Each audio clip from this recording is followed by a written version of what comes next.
A Bíblia Nossa de Cada Dia está começando agora e você é muito bem-vindo para nós darmos início ao quinto livro do Saltério, quinto e último. Vamos hoje meditar no Salmo de número 107 e chegaremos até o 150, se Deus quiser. E se você está chegando aqui hoje, seja muito bem-vindo. Todos os dias nós meditamos na palavra do Senhor. E quando nós terminamos, eu peço para que as pessoas curtam, comentem e compartilhem, para que essa palavra de Deus chegue até onde o Senhor Deus quiser que ela venha chegar. E o que nós fazemos aqui? A gente vai lendo e vai conversando a respeito do texto e vai anotando textos de outras referências, né? Porque a Bíblia explica a própria Bíblia.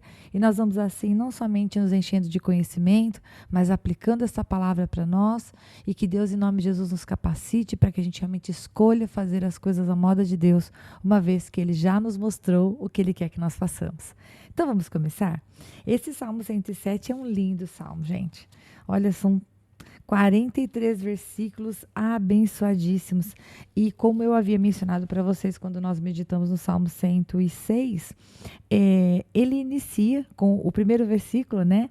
Deem graças ao Senhor porque Ele é bom e o seu amor dura para sempre. E se você quer fazer a anotação, porque você está chegando aqui hoje e não está sabendo disso, Salmo 106, verso 1, começa igualzinho o Salmo 107. Então você pode anotar a referência de versículos iguais. E Salmo 136, 1 também. E o salmista começa então dizendo para nós darmos graças ao Senhor porque Ele é bom e porque o seu amor dura para sempre. E é interessante nós meditarmos no fato de que Deus é bom sempre. Né? Será que o salmista não passava por lutas? Né? Ele vai dizer, dê graças ao Senhor porque Ele é bom. Será que ele não passava por situações de tribulação? Claro que sim, né? Aliás, nós vamos ver que esse salmo, ele apresenta para nós 4 imagens que retrata exatamente um momento de alegria, mas também de angústia, que foi a libertação do povo do cativeiro. Era o momento de voltar, mas como é que estava, né? Como é que estavam as coisas para esta volta? Era um tempo de luta, de reconstrução, né? Então, nós vamos ver que esse salmo, ele começa nos convidando a dar graças a Deus porque Ele é bom, não necessariamente porque tudo está fácil, pronto ou com vento a favor. Ao contrário, a bondade de Deus é separada das nossas lutas, né? Porque Deus é bom em todo o tempo, a despeito do que estejamos enfrentando. E por Ele ser bom, é que nós podemos nos achegar confiadamente ao trono de graça dEle e pedir ajuda diante das nossas lutas, nossas dúvidas, nossos medos, nossas ansiedades e colocar tudo isso diante do Senhor e dizer, Pai, eu não quero isso para mim não. Senhor, eu peço que o Senhor me dê paz, eu peço que o Senhor me dê confiança, eu peço que o Senhor me dê fé. Senhor, renove em mim a força que eu preciso para caminhar. Bom, vamos continuar no versículo 2. Diz assim, assim o digam os que o Senhor resgatou e os que livrou das mãos do adversário e reuniu de outras terras do oriente e do ocidente, do norte e do sul. Perambulavam pelo deserto e por terras áridas sem encontrar a cidade habitada. Estavam famintos e sedentos, sua vida ia se esvaindo. Na sua aflição clamaram ao Senhor, e Ele os libertou da tribulação em que se encontravam, e os conduziu por caminho seguro a uma cidade habitada. Que eles deem graças ao Senhor por seu amor leal e por suas maravilhas em favor dos homens, porque Ele sacia o sedento e satisfaz plenamente o faminto. Pare aqui, por favor. Então, o salmista, ele mostrou para nós a primeira cena. Nessa cena, as pessoas estavam vendo a sua vida se esvaindo, né? Estavam perambulando pelo deserto, ou seja, numa situação de falta, de escassez, de tristeza, de solidão. E qual é o diferencial? No versículo 6 diz que quando eles estavam aflitos, eles clamaram, eles oraram ao Senhor e o Senhor os abençoou. E aí o versículo 8 é como se fosse um refrão, gente. Que eles deem graças ao Senhor por seu amor leal e por suas maravilhas em favor dos homens. Você vai encontrar esse versículo igualzinho no versículo 15, igualzinho no 21 e igualzinho no 31. E o que muda é o versículo seguinte. Então aqui o salmista vai dizer, porque ele sacia o sedento e satisfaz plenamente o faminto. Então se você tem fome e se você tem sede, você pode orar. E o Senhor é aquele que pode tirar você dessa condição de miséria, de deserto, de escassez e trazer você para um lugar de abundância, de saciedade, que é o que nós podemos encontrar plenamente na presença dele. Porque eu não estou necessariamente falando daquilo que você pode comprar. Eu não estou falando de saciar a sede por causa da água, né? Lembra que um dia Jesus encontrou uma mulher lá no poço, João capítulo 4, se eu não estou enganada, e aquela mulher, Jesus diz para ela, né? Se você beber dessa água, você vai voltar a ter sede.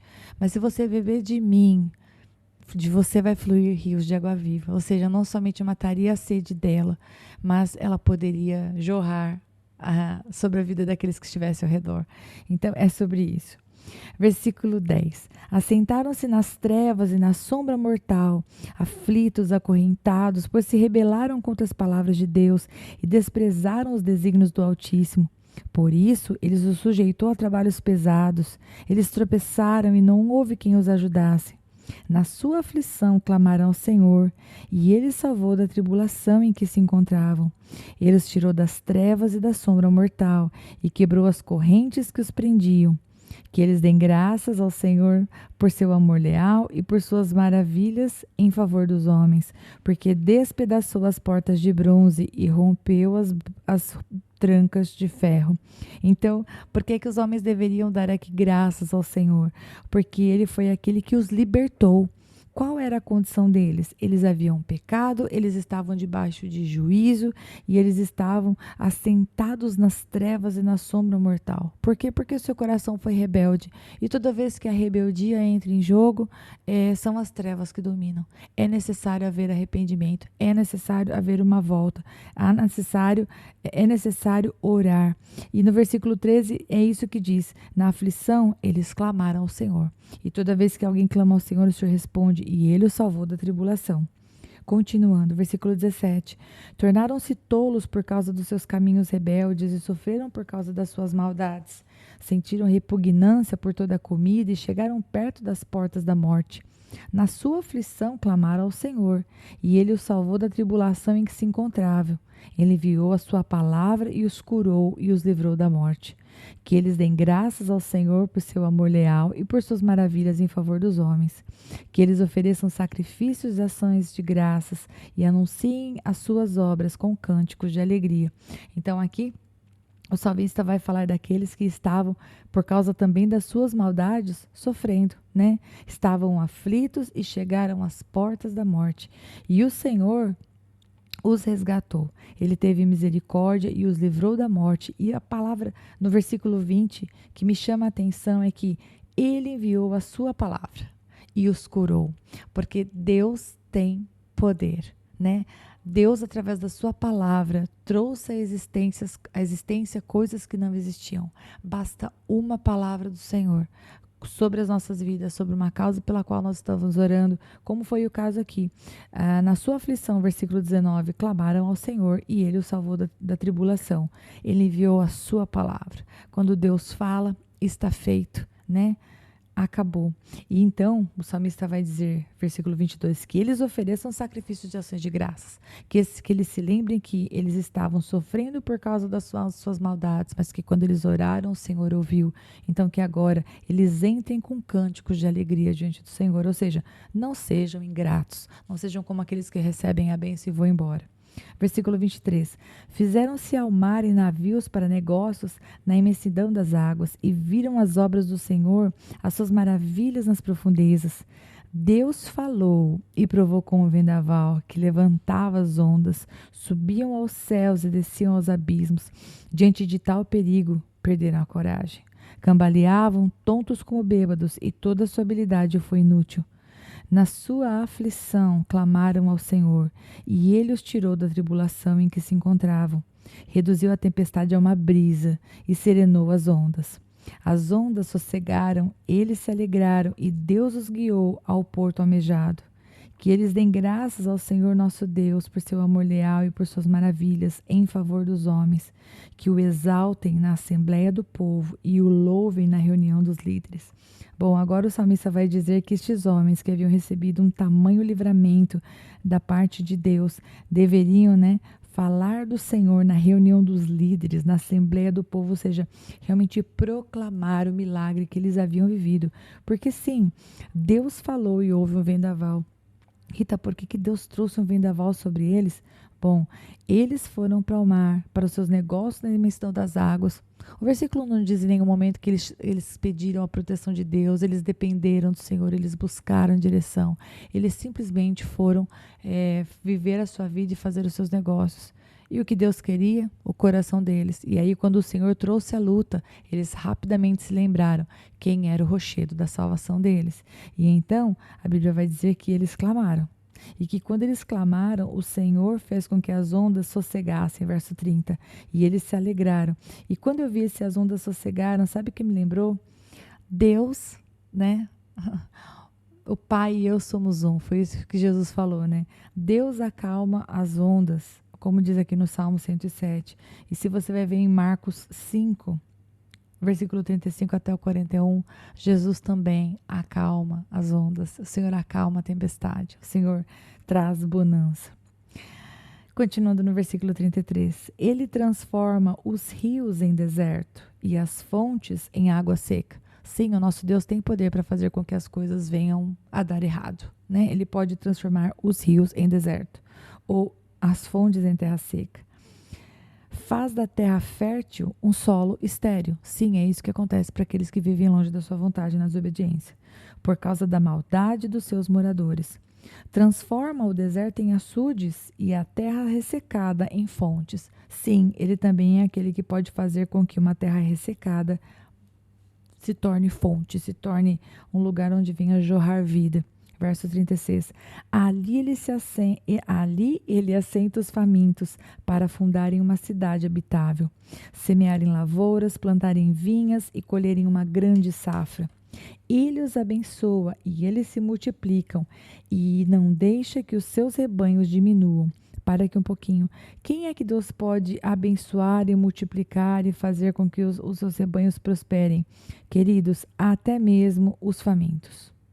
Versículo 36. Até mesmo aquele que não tem condição, não tem experiência, não tem know-how das coisas, o Senhor pode fazer com que uma pessoa não capacitada vá para um lugar e seja abençoada. Sabe por quê?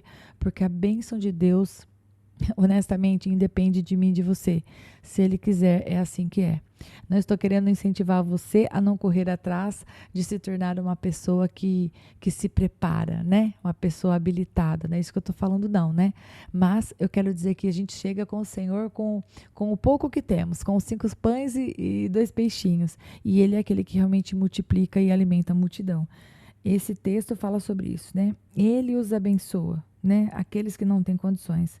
Versículo 39. Quando, porém, reduzidos, são humilhados com opressão, desgraça e tristeza, Deus derrama desprezo sobre os nobres e os faz vagar no deserto, sem caminhos. Mas tira os pobres da miséria e aumenta suas famílias como rebanhos. Os justos veem tudo isso e se alegram, mas todos os perversos se calam. Reflitam nisso os sábios e considerem a bondade do Senhor.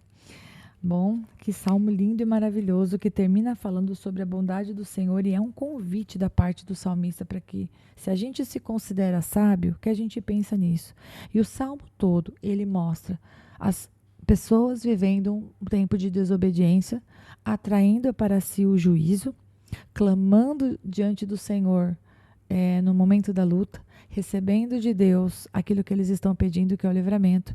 E o salmista dizendo, então, cante louvores alegres ao Senhor, fale das bênçãos do Senhor diante dos líderes, mude de vida. Em outras palavras, não se cale, receba a bênção, fruto daquilo que você pediu ao Senhor, mas abençoe outras pessoas com o seu testemunho, conserve a sua vida, mude de caminho. E é assim que termina o salmo, gente. Um salmo lindo e maravilhoso que nos convida a considerar a bondade do Senhor. Deus não é bobo. A gente não deve tratar o Senhor como se o Senhor fosse simples. Nós devemos tratá-lo com reverência e respeito. Então, se temos vivido uma vida que não agrada a Deus, se você passou por uma luta recente, clamou ao Senhor e Ele te abençoou, conserta os teus caminhos. Conserta os teus caminhos, decida hoje mudar os seus caminhos e não viver de clamor em clamor, no sentido de, não que eu não quero que você ore, não é isso que eu estou falando, Deus nos manda orar, mas não viver de misericórdia em misericórdia, né? Vive uma vida em pecado, se arrepende, recebe a bênção, volta para o pecado, se arrepende, recebe a bênção, sabe assim? Vive a vida de luta em luta. Não é isso que Deus tem para você, meu irmão e minha irmã. O que Deus tem para você realmente é a presença dele, que é bênção, ainda que haja alguma situação de aflição. Mas se você está com ele, você está na sombra do Onipotente, então você está no melhor lugar que você poderia estar. Amém? Que Deus abençoe muito você e eu espero você amanhã para a gente meditar no Salmo 108, Salmo de Davi maravilhoso. Compartilha, curte, né? Deixa seu comentário. Deus te abençoe.